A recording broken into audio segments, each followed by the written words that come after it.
Welcome to Beyond Death, where we examine near-death experiences from people who say they have died, visited the other side, and came back. Before we begin, I want to say thank you to Sean, Katie, and CKK for supporting the channel via Super Thanks.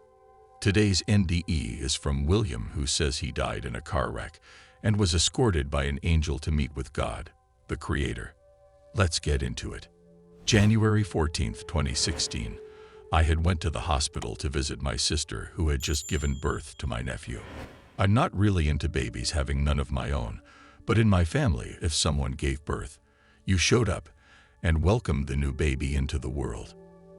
I always felt it was a stupid tradition. However, I was not about to fight with my parents over it. They paid for my college, my car, and my insurance, and I was not about to risk making them angry enough to stop paying for it.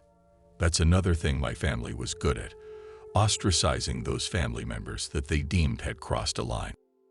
They could have my entire family treating me like an outsider, so I went to the hospital and made my appearance, making sure I spoke with enough people that could back me up later that I had been there. After about an hour, I left the hospital, got into my Civic, and headed out to meet up with some friends. We were going to hit the clubs and see what kind of fun we could get ourselves into. I remember hearing the screech of brakes and then nothing for the longest time, followed by an insane ringing in my ears that gradually subsided. I could feel blood trickling down my face and neck as I looked around. I knew I had been hit, but had absolutely no idea what had happened to cause the wreck. I went to reach my hand for the car door to exit my vehicle when I realized I couldn't use that arm at all. My shoulder was popped completely from the socket, and now the pain was beginning.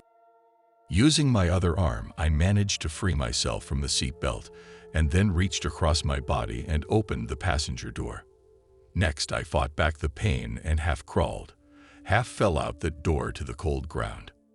Using all my strength I had left, I tried to stand but collapsed instead.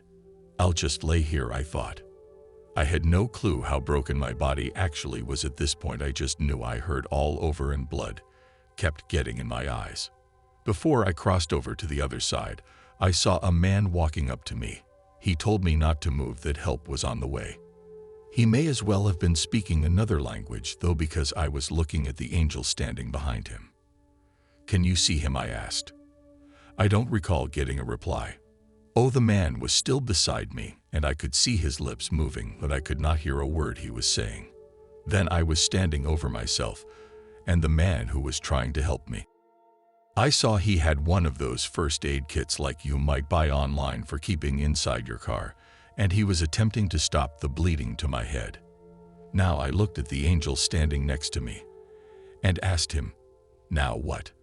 To which he replied, "Now we go." The angel and I began to ascend into the sky and towards a tunnel, for lack of a better word. This tunnel was like a vortex from the earth realm to the other side. I wasn't afraid, and I noticed that I no longer felt any pain. I am not sure if I had a body still or not. It felt like I did, but I never actually saw a body. It was a strange experience, which is probably like calling the grass green or the sky blue. Of course it was strange.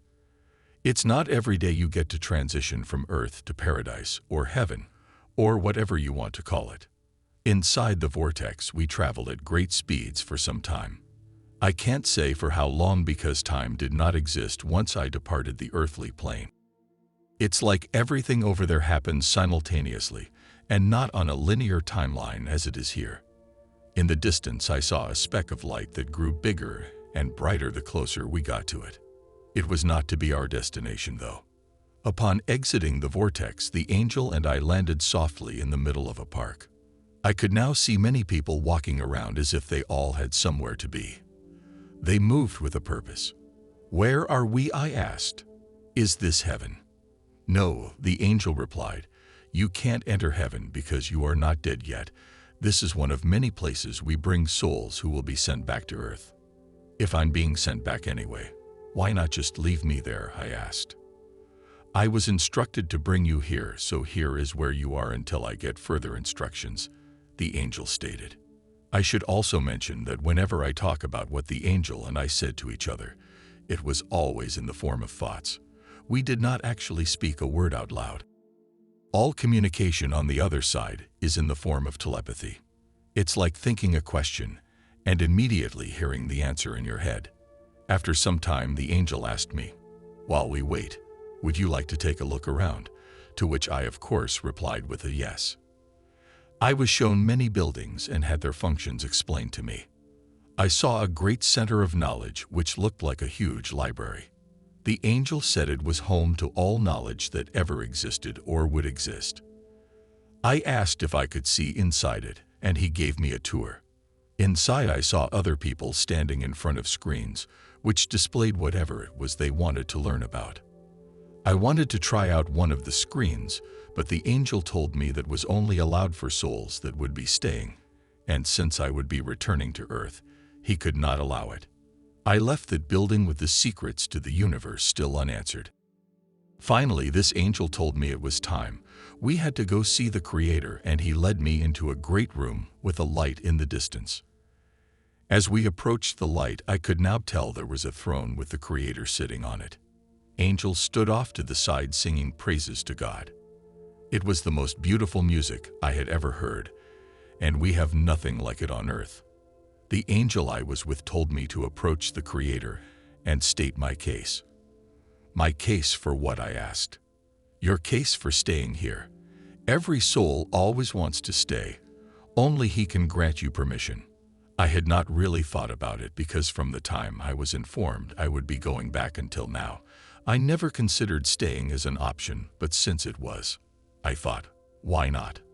I did my best, or so I thought. Now looking back, I am sure he has probably heard every argument for staying anyone could come up with. My own lame argument was only 3 words. I want to. As soon as I said those words, the light from the Lord began to radiate towards me, surrounding me. It felt like it was almost scanning me, but for what I don't know. It felt like he had looked inside my very existence and learned everything about me in a second. Every sin, every truth, every misdeed, every thought and action on full display. It was then that he spoke. His voice was soft yet firm. You still have things you have to accomplish. You must go back.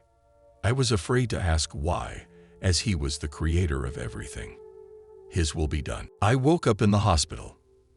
My injuries included a dislocated shoulder, which I already knew about, but extended to a brain bleed, which caused swelling and resulted in me having to have fluids drained.